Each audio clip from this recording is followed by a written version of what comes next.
सभी साथियों को नमस्कार। श्री राम कोचिंग चित्तौड़गढ़ के ऑनलाइन प्लेटफॉर्म पर आपका हार्दिक स्वागत, अभिनंदन। साथियों, कांस्टेबल के क्रैश कोर्स के अनुसार या फटाफट कोर्स के अनुसार हम बात कर रहे थे इससे पूर्व मौर्य काल के बारे में। आपने समझा था कि इससे पहले सिकंदर का आक्रमण कैसे हुआ, उस समय तात्कालिक परिस्थितियां क्या थी और तात्कालिक भारतीय जो शासक हुए थे उन्होंने किस प्रकार से जो है उस अपनी साम्राज्यिक और अपनी प्रशासनिक व्यवस्था को उन्नत किया था। प्रमुख शासक जो थे उनके बारे में पढ़ा। अब उसके पश्चात जो आपका दूसरा टॉपिक, इससे अगला जो टॉपिक आता है वो गुप्त काल आता है। भारतीय इतिहास में गुप्त काल जो एक महत्वपूर्ण बिंदु है और गुप्त काल जितना बढ़ चढ़ कर बताया जाता है, जितना वास्तविकता थी उससे कई गुना जो किताबों में छापने या उन्होंने जो है काफ़ी कमी जो कर दी थी। अगर हम देखें कि गुप्तकालीन परिस्थितियों को हर एक पहलू से देखना चाहें तो वास्तव में चरमोत्कर्ष का काल कहलाता है। इस हर एक क्षेत्र में पुरातत्वविदों ने जो अनुसंधान किए हैं उनके आधार पर जो हमें प्रमाण मिले हैं, कह सकते हैं कि ये वास्तव में सोने की चिड़िया या स्वर्णकाल था।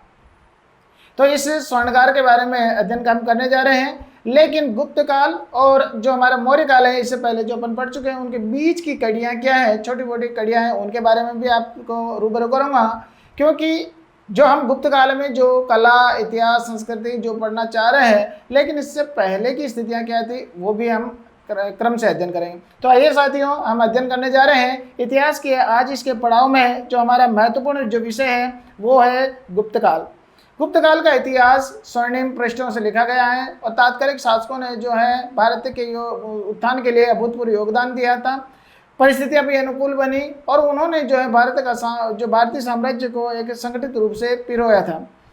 ये जो आपके गुप्त काल का जो समय है, इसकी तात्कालिक परिस्थितियां देखें तो आपको एक कालक्रम के अनुसार आपको समझ में आना चाहिए दोस्तों कि हमारा जो टाइम टेबल चल रहा है वो पाषाण काल से लेकर आज तक का समय है। इसके बीच में अब जो हमारा ये परिवर्तित समय है ये कहाँ पर आ रहा है। ये जो हमारा गुप्त काल है जिसका समय हमने निर्धारित किया है, इतिहासकारों ने जो बताया है वो है 300 ईस्वी से 600 ईस्वी तक, लगभग मोटा मोटा समय है। लेकिन एग्जैक्ट आपको एक एक शासक के साथ में उसका समय, तिथि, शासनकाल बताते चलूँगा। तो हम यहाँ पर देखना चाहते हैं कि ये जो अब गुप्त काल जो आपको हाईलाइट किया हुआ है दिख रहा है कि ये ईसा के जन्म के अब जो है दाएं साइड में हो गया। अब दाएं साइड में जब एरो बढ़ रहा था, इससे पहले जो हम बात कर रहे थे पहले की, तो मौर्य काल और अब इस जो गुप्त काल है इसके बीच में कितने वर्षों का अंतर है और इसके बीच जो क्या परिस्थितियां हुई थी। ये गुप्त काल के प्रारंभिक समय है, इसके बीच में ये ईसा का जन्म है और इससे पहले जो हम बात कर रहे थे ये यहाँ पर 150 या 185 ईसा पूर्व में मौर्य काल समाप्त हो गया था। इसके बीच में जो ये 150 और 450 सालों का जो अंतर है, इसके बीच में भारतीय क्या प्रशासनिक उथल पुथल हुई है, क्या हमारा धार्मिक उत्थान हुआ है, क्या कलात्मक उत्थान हुआ है, थोड़ा बहुत हम इसकी जानकारी लेके ही आगे बढ़ेंगे और यहाँ से प्रश्न बनते हैं वो कौन कौन से बन सकते हैं वो भी हम चर्चा करेंगे। लेकिन आपको ये याद रख लेना है कि ईसा के बाद हम अब 300 में प्रवेश कर चुके हैं। तो अब जो तिथियाँ, वर्ष जो चलेंगे वो ईस्वी में चलेंगे और ईस्वी में अब यह धनात्मक रूप से चलेंगे। ईसा से पहले जो हमारा समय माइनस में ऋणात्मक आ रहा था, अब जो समय आ रहा है वो धनात्मक रूप से बढ़ता हुआ चलेगा। एक एक शासक का समय अब बढ़ते हुए क्रम में होगा। अब यहाँ पर जो गुप्त काल है ये 450 वर्षों का जो अंतर है इसके बारे में आपको बताने जा रहा हूँ दोस्तों कि इसके बीच में प्रमुख शासक कौन हुए थे, क्या परिस्थितियाँ बनी थी। और आपको बता दिया था कि जब मौर्य वंश चल रहा था तो मौर्य वंश का जो अंतिम शासक था मौर्य वंश का वो कौन था। ये प्रश्न स्वाभाविक रूप से आता है। मौर्य वंश का जो है अंतिम शासक जिसके बारे में बताया जाता है वो कौन था, वृहदत्त। और वृहदत्त की जो है हत्या की गई थी और वो हत्या किसने करी थी, ये करी थी दोस्तों पुष्यमित्र शुंग ने। और पुष्यमित्र शुंग जो है ये एक सेनापति था और ब्राह्मण था। इसने जो है अपने शासक की हत्या कर दी। और अब जो यहाँ पर बात आती है कि क्या पूरे भारत का शासक पुष्यमित्र शुंग बन गया, क्या नहीं। अब यहाँ पर नहीं बना तो क्या स्थितियां बनी है वो बताने जा रहा हूँ दोस्तों कि भारतवर्ष जो है इस भारतवर्ष की प्राय राजधानी जो ज़्यादातर रही है वो कौन सी रही है दोस्तों? अपनी ये मगध, मगध वाला जो क्षेत्र है जहाँ पर हम बात कर रहे हैं पाटलिपुत्र की, यहाँ पर भी पाटलिपुत्र की चर्चा होगी गुप्त काल में भी। लेकिन पाटलिपुत्र ज़्यादातर राजधानी रही है प्राचीन काल में। इस समय इस क्षेत्र का जो वृहदत्त शासक था, यहाँ का शासक बन जाता है पुष्यमित्र शुंग। इसका मतलब है कि इतना ही साम्राज्य पूरे भारतवर्ष का नहीं था। तो अपन इसकी मौर्यों की जो उत्तराधिकारी थे, इनकी कमी हो जाने या इनके जो है उत्तराधिकारी का जो अयोग्यता सिद्ध हो जाने के कारण भारत के दक्षिण में एक नया साम्राज्य विकसित हो गया था। इस समय उसे कहते हैं दोस्तों सातवाहन साम्राज्य। तो अब ये इधर हमारा हो रहा है पुष्यमित्र शुंग साम्राज्य, इधर हो रहा है सातवाहन साम्राज्य।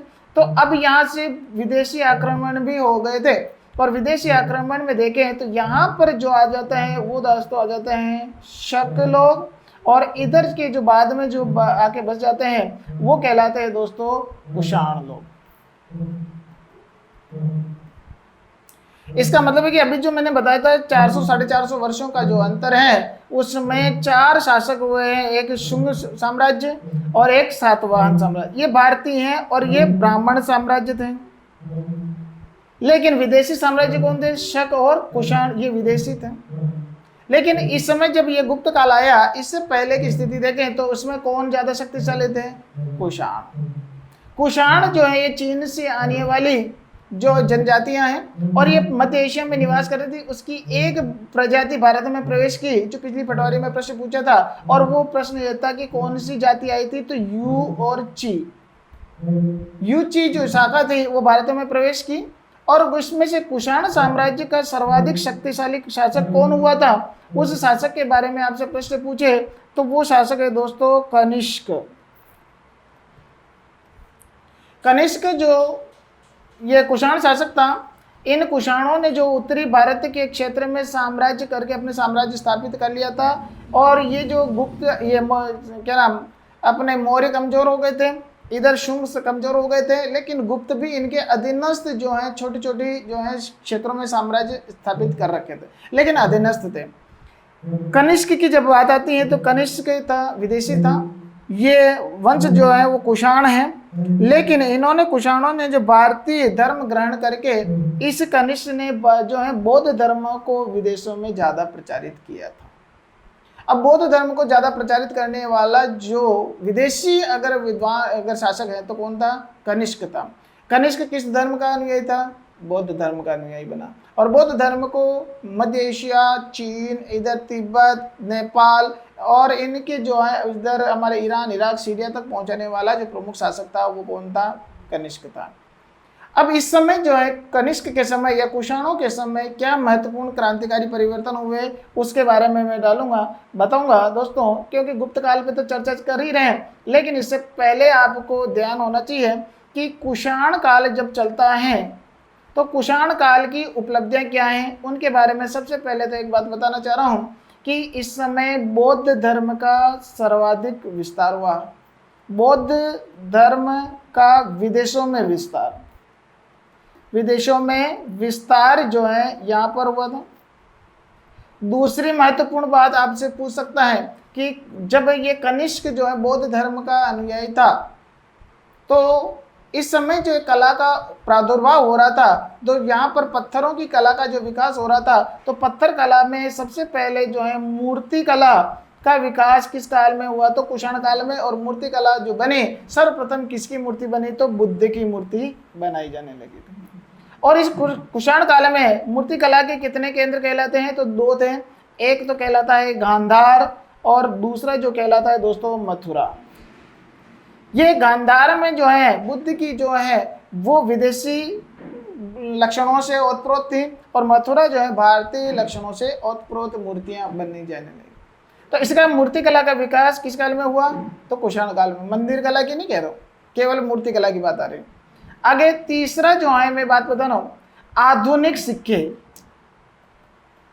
आधुनिक सिक्के जो बात आती है उन सिक्कों में जो है आधुनिक सिक्के जो हिंद यवन लोगों को, हिंद यवन यो लोगों को श्रेय दिया जाता है, आधुनिक सिक्के जो बनाने का काम। लेकिन यहाँ पर बात आती है सोने के सिक्कों का प्रचलन। सोने के सिक्कों का प्रचलन जो है किस काल में हुआ था, तो वो कुषाण काल में हुआ है। अब यहाँ पर बात आती है हिंद यवन जो डलमा और प्राचीन हमारे भारत में जो कौन से सिक्के थे, तो उस समय जो है पंचमार्क आहत सिक्के चलते थे, जो कि धातु को काटकर उस पर चिन्ह बनाकर मार्क बनाकर प्रचलित किए गए थे। इस समय आधुनिक सिक्के का मतलब है कि उसको सांचे में डालकर जो है जो पिघला धातु पिघला कर जो है बनाया जाता था। तो ये श्रेय जो हमने दिया था वो तो हिंद यवन लोगों को दिया गया। लेकिन सोने के सिक्कों का प्रचलन जो है वो किनको दिया गया है, वो सोने के सिक्के जो है कुषाण काल में चले थे। अब बात करता हूं कि ये जो कुषाण थे उत्तरी भारत में सर्वाधिक शक्तिशाली शासक थे। इनकी उपलब्धियों के बारे में हमने देखा था। लेकिन कहीं न कहीं जब ये कनिष्क के पश्चात जो है कनिष्क का एक योगदान और है, वो क्या था कि उसने जब उत्तरी भारत का ये प्रमुख शासक था तब इसने एक और कहा था कि बौद्ध संगति का, बौद्ध जो संगीति थी उस संगीति का आयोजन करवाया था। और बौद्ध संगीति का आयोजन जो है इसने कब करवाया था, 78 ईस्वी में करवाया था। और इसने जो है कहाँ पर, क्योंकि इसका क्षेत्र यहाँ था, तो इसने जो है कश्मीर के कुंडल वन में इसने चतुर्थ बौद्ध संगति का आयोजन किया था। और इस संगति में इसने क्या किया था, इसके समय क्या हुआ था कि ये जो हमारा बौद्ध धर्म था ये दो भागों में विभाजित हो जाता। एक तो कौन सा, हीनयान, और एक कौन सा बनता था, महायान। ये मैं बौद्ध धर्म के बारे में जब पढ़ाया था तभी बता दिया था। और इसने जो है कनिष्क ने महायान धर्म को ज़्यादा प्रचारित किया था।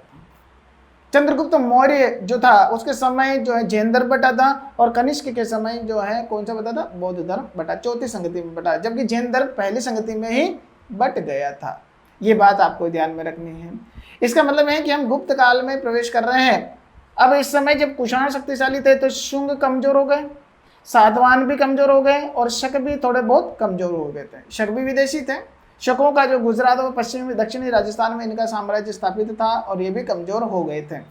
अब उत्तरी भारत में जो विशाल है कुषाण थे, इसका मतलब है कि कुषाणों की सत्ता जब कमजोर होने लगी तब इसके पूर्वोत्तर जो आधुनिक वाला क्षेत्र है, पूर्व बिहार और ये वाला जो उत्तर प्रदेश वाला क्षेत्र है, यहाँ पर इनके जो अधीनस्थ काम करने वाले अब जो है गुप्त जाति के लोगों का जो है आविर्भाव हुआ, या उनमें जो है प्रशासनिक योग्यता सिद्ध होने लगी।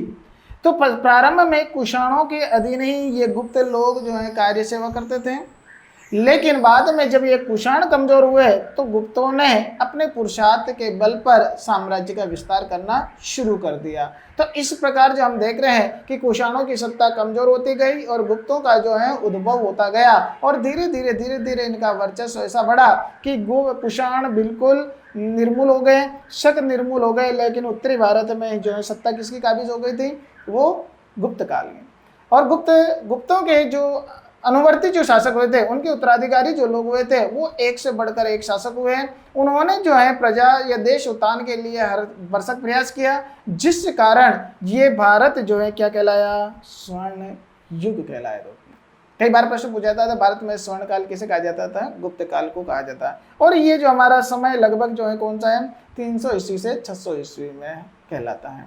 तो ये बात आपको ध्यान में आ गई थी कि जो हमारा मौर्य के पश्चात गुप्त काल में बीच जो 450 वर्षों का जो समय अंतराल आया था, इसके बीच में मोटी मोटी जो है भारतीय उपलब्धियां क्या रही हैं वो बताते हैं। अब बात करते हैं हम गुप्त काल की। तो गुप्त काल में उद्भव किस प्रकार से हुआ है, उस उद्भव के बारे में बताया अभी मैंने कि गुप्त काल जो है पहले सबसे ये गुप्त लोग जो है इनका निवास जो बताया गया है वो यूपी में या यूपी के या नेपाल की तराई में भी इनका बताया गया। ये गुप्त जो है ये भी जो है क्षत्रिय बताते हैं कोई तो, और कोई जो है निम्न कुल के बताते, कोई ब्राह्मण बताते हैं। अब जो है इनके अधीनस्थ जो है कुषाणों के अधीनस्थ सेवा करते थे, उन्होंने जो है उनमें जो अधीनस्थ सेवा करने वाला प्रमुख पहला शासक कौन था, श्रीगुप्त। और श्रीगुप्त जो था वो ही एक ऐसा जो शख्स आता है पुरातात्विक ऐतिहासिक दृष्टि से कि जो कि पहले तो अधीनता में साम्राज्य करता था और बाद में चलकर वो अधीनता से मुक्त हो गया था।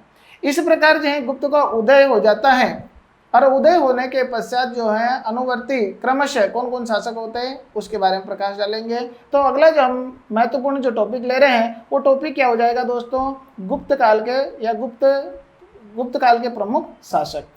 अब प्रमुख शासकों में जब बात आती है तो सबसे पहला जो शासक आता है वो कौन है, श्रीगुप्त। दूसरा जो शासक आता है वो कौन है दोस्तों, वो आता है चंद्रगुप्त।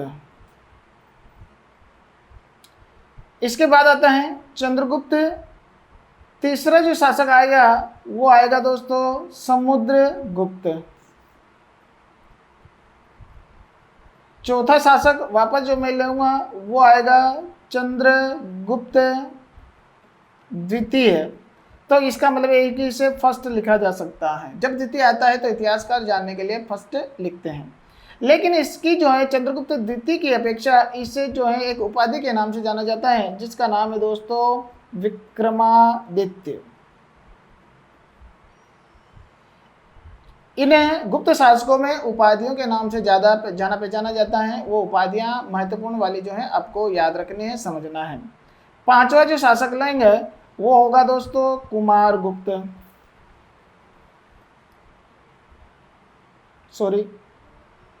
चंद्रगुप्त द्वितीय, कुमारगुप्त प्रथम। और इसका भी उपाधि के नाम से जाना जाता है। किसी का जो आप आता है कि कुमारगुप्त को महेंद्र और इसको शिव का उपासक के रूप में भी जाना जाता है। इसकी उपाधि जो है महेंद्र के नाम से भी जाने दे, महेंद्रादित्य या महेंद्र।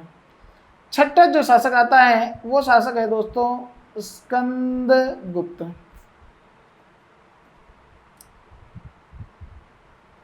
ये जो 6 शासक हैं इनका मोटा मोटा समय या लगभग एक्चुअल में आपको समय बता दे रहा हूँ। इन 6 शासकों ने जो है भारतीय संस्कृति के उत्थान के लिए भरसक प्रयास किए हैं। पहला जो शासक आता है इनका शासन जो बताया जाता है लगभग 300 ईस्वी के आसपास बताया जाता है। एक चंद्रगुप्त प्रथम जो आता है इनका शासन का राज्याभिषेक की जो तिथि है वो 319 AD से लेकर 335 ईस्वी तक बताई गई। इसी प्रकार समुद्रगुप्त जो बनता है वो 335 से लेकर इनका है 375 ईस्वी तक आता है। इसी प्रकार जो है चंद्रगुप्त द्वितीय का जो समय है वो इनमें 2-3 वर्षों का अंतर आकर 378 ईस्वी से लेकर 414 ईस्वी तक का बताए गए। इसी प्रकार कुमारगुप्त का जो समय है 414 ईस्वी से लेकर यहाँ से 455 ईस्वी तक का बताए गए हैं। और इसी प्रकार यहाँ पर 400 ये स्कंदगुप्त का है 455 ईस्वी से लेकर यहाँ पर आता है 478 ईस्वी तक। अब बात आती है कि ये जो प्रमुख शासक हुए हैं इन शासकों में सबसे पहला शासक कौन है, श्रीगुप्त। दूसरा चंद्रगुप्त प्रथम। तीसरा कौन है, समुद्रगुप्त। चौथा है चंद्रगुप्त द्वितीय। फिर आता है कुमारगुप्त और स्कंदगुप्त। अब यहाँ पर एक और बात है कि चंद्रगुप्त यहाँ पर भी है, चंद्रगुप्त यहाँ पर भी है। एक इससे पहले वाली क्लासों में भी आप चंद्रगुप्त पढ़ चुके थे। वो चंद्रगुप्त मौर्य था। अपने भारतीय इतिहास में चंद्रगुप्त कितने हैं ये प्रश्न भी आता है। तो अपने भारतीय इतिहास में मूल रूप से 3 ही चंद्रगुप्त हैं और तीनों की पहचान अलग अलग है। जिनके बारे में प्रश्न पूछेगा तो जो चाणक्य का शिष्य है उस चंद्रगुप्त के बारे में अगर कोई प्रश्न पूछता है तो सीधा होगा घाट बांध लेना कि चंद्रगुप्त मौर्य लिखा हुआ आएगा। और अगर इन गुप्त शासकों में से चंद्रगुप्त की चर्चा करते हैं तो ये जो पहला शासक है जो चंद्रगुप्त प्रथम आता है इसके आगे जरूर इसके बारे में जिक्र करना चाह रहा है तो चंद्रगुप्त प्रथम जरूर लिखा होगा। चंद्रगुप्त प्रथम, चंद्रगुप्त फर्स्ट। और अगर मान लो इसी गुप्त साम्राज्य में इसकी चर्चा की जाती है, इसके बारे में आपसे प्रश्न पूछते हैं तो इसके बारे में जरूर आएगा चंद्रगुप्त द्वितीय या विक्रमादित्य के नाम से ज्यादा प्रश्न पूछे जाता है। विक्रम, विक्रमांक, विक्रमादित्य ये जो बात आती है तो चंद्रगुप्त द्वितीय के बारे में आती है। तो साथियों आपको पता चल गया ये 3 चंद्रगुप्त हैं, चंद्रगुप्त मौर्य, चंद्रगुप्त प्रथम, चंद्रगुप्त द्वितीय। ये इनकी पहचान साधारणतः आप याद रखेंगे। अब मैं प्रमुख शासकों में सबसे पहला जो शासक ले रहा हूँ वो कौन है दोस्तों? श्रीगुप्त। अब श्रीगुप्त का जो शासनकाल है वो किस प्रकार से चला था वो आपके बारे में बताता हूँ कि ये जो श्रीगुप्त ने शासन को कैसे प्राप्त किया या कैसे वो अपना स्वतंत्र शासक बना था, उसमें बात आता है। श्रीगुप्त की तिथि के बारे में थोड़ा सा मतभेद है विद्वानों, लेकिन लगभग उनको पता है कि 300 एडी के आसपास ये गुप्त शासक बन गया था, शासक रहा है। अब इसने जो है भारत के जो है पूर्वोत्तर क्षेत्र में ये कुषाणों का अधीन शासक था, और यहाँ पर अधीनस्थ शासक होने के बाद जब ये कुषाण की शक्ति कमजोर होने लगी तो ये जो श्रीगुप्त है इन्होंने इनकी जो शक्ति के कमजोर होने के बाद इसने अपने आप को स्वयं को क्या कर दिया? स्वतंत्र शासक घोषित कर दिया। इसका मतलब है कि कुषाणों से प्रथम स्वतंत्र होने वाला पहला शासक कौन है? श्रीगुप्त। अब इसका क्या प्रमाण मिलता है? तो इसका प्रमाण ये है दोस्तों कि इसकी जो उपाधि है वो मिलती है महाराज। महाराज इतिहासों में महाराज की उपाधि वही धारण करता है जो कि क्या है? स्वतंत्र शासक है। इसका मतलब यह है कि ये श्रीगुप्त किससे स्वतंत्र हो चुका था? कुषाणों से स्वतंत्र होने वाला पहला शासक है। अब यह है कि श्रीगुप्त के कारण ही ये जो वंश पड़ा ये क्या कहलाया? गुप्त वंश कहलाया। अब गुप्त वंश जो था उसमें जो है सर्वप्रथम शासक की नींव रखने वाला है। गुप्त वंश का संस्थापक भी हम किसे कहेंगे? श्रीगुप्त को रखेंगे। ये श्रीगुप्त जो है इस गुप्त वंश का संस्थापक कहलाता है। यह प्रथम स्वतंत्र शासक भी कहलाता है। अब इसके बाद जो है इसके उत्तराधिकारी की जो बात आती है तो कोई तो कहता है कि घटोत्कच नामक शासक हुआ है और कोई कहता है कि चंद्रगुप्त प्रथम शासक हुआ। लेकिन हम जो है बहुत गहराई में जो मतभेद की तरफ न जाकर हम जो है दूसरा शासक जो लेने जा रहे हैं उस शासक का नाम है दोस्तों चंद्रगुप्त प्रथम। गुप्त वंश का जो पहला शासक जो इसकी बात जो श्रीगुप्त के बाद जो हम दूसरे शासक की बात करेंगे वो शासक है चंद्रगुप्त प्रथम। अब इसका शासनकाल जो आप ध्यान में रखेंगे इसका शासनकाल रहेगा 319 ईस्वी से लेकर 335 ईस्वी तक। अब इसे हम चंद्रगुप्त प्रथम को कह सकते हैं गुप्त वंश का वास्तविक संस्थापक।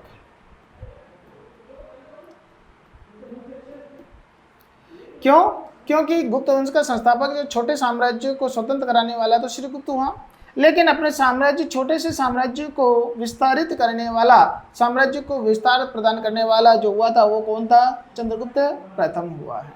अब चंद्रगुप्त प्रथम जो हुआ था तो उसने जो है अपनी नीति कौन सी अपनाई राज्य विस्तार के लिए? तो उसकी नीति जो है वो बताई गई है वो है वैवाहिक नीति। अब यह है कि वैवाहिक नीति का मतलब क्या होता है? वैवाहिक नीति से ही इसने अपने साम्राज्य का विस्तार किया था। ये दूरदर्शी था, कूटनीति था। अब कैसे कि जब भारत के छोटा सा साम्राज्य उत्तराधिकार में प्राप्त हुआ तो ये छोटा सा साम्राज्य के बगल में एक विशाल एक गणराज्य था जिसका नाम था दोस्तों लिच्छवी।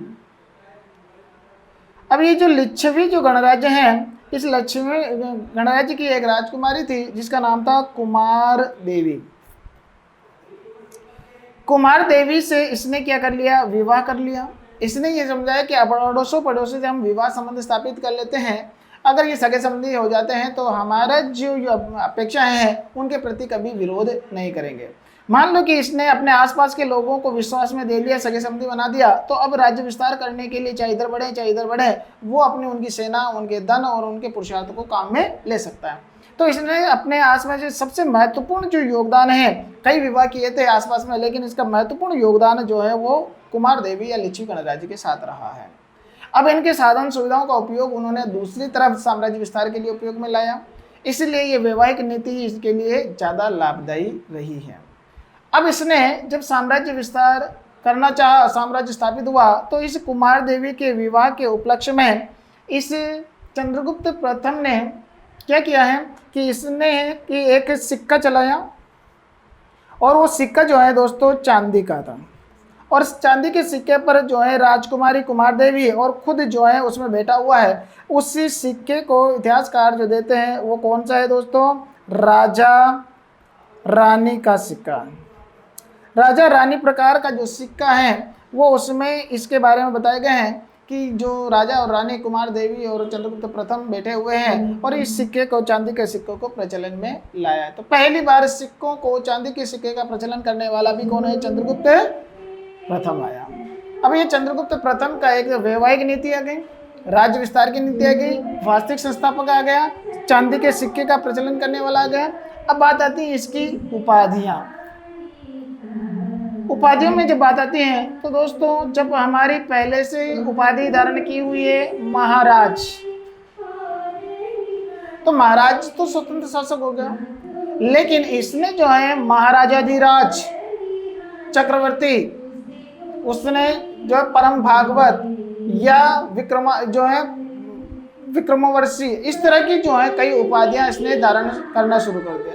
ऐसी जो उपाधियां हैं गुप्त वंश में आगे अनुवर्ती शासकों ने भी धारण करना शुरू कर दी थी कि ऐसी महाराजाधिराज, चक्रवर्ती सम्राट या ईश्वर के समकक्ष पहुंचने वाला साम्राज्य जो शासक है उन्होंने उपाधियां धारण कर ली थी। अब बात आती है इनके धर्म की। इनका धर्म जो है कौन सा रहा है?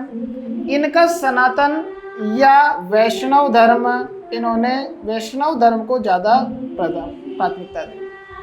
बौद्ध और जैन धर्म भी था, लेकिन उन्होंने जब प्रथम वैष्णव धर्म या विष्णु के उपासक होने के कारण इन्होंने वैष्णव धर्म की पुनर्स्थापना करने का भी प्रयास किया था। इन्होंने उससे दूसरे धर्मों को भी अपने समय में बढ़ने के लिए अवसर भी दिए थे, लेकिन जो है वैष्णव धर्म विष्णु के उपासक होने के कारण अपना राजकीय चिन्ह या जो उनको किसको बनाया था? गरुड़ को बनाया था।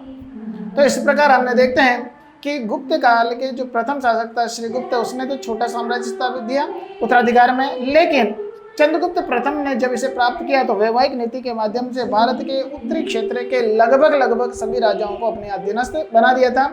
ज़्यादातर उसने वैवाहिक नीति के माध्यम से अपना बनाया था। और इसकी जो उपलब्धियों में आती है, एक तो राजा रानी प्रकार का सिक्का और इसकी जो महत्वपूर्ण उपाधियां जो हैं वो लिखी गई है। तो राजा रानी प्रकार का सिक्का है, चांदी का सिक्का है, प्रथम वास्तविक संस्थापक हैं। इनके बारे में आपसे प्रश्न पूछे तो एक ही नाम आएगा, वो कौन है? चंद्रगुप्त प्रथम। इसकी न तो कोई उपाधि के नाम से भी इतिहास में नहीं आएगा, प्रश्न पूछते समय ही इतिहास चंद्रगुप्त प्रथम लिखा हुआ आएगा। अब इसका जो उत्तराधिकारी हुआ है दोस्तों, वो काफी प्रतापी और शक्तिशाली था। वास्तव में जो स्वर्ण काल की जो स्थिति में पहुंचे हैं, वो जो उत्तराधिकारी है जिसका हम कहते हैं समुद्रगुप्त, वो ही विश्वविख्यात हुआ था। उससे ही भारत का जो है नेपोलियन कहा जाता है, जेम्स विलियम जोन्स, उनके बारे में सारी मैं आपको आगे की कहानी बताऊंगा। तो आज की जो अपने विषय में पढ़ा था कि मौर्य काल के अवसान के बाद भारत में गुप्त काल के बीच की कड़ियाँ क्या थी।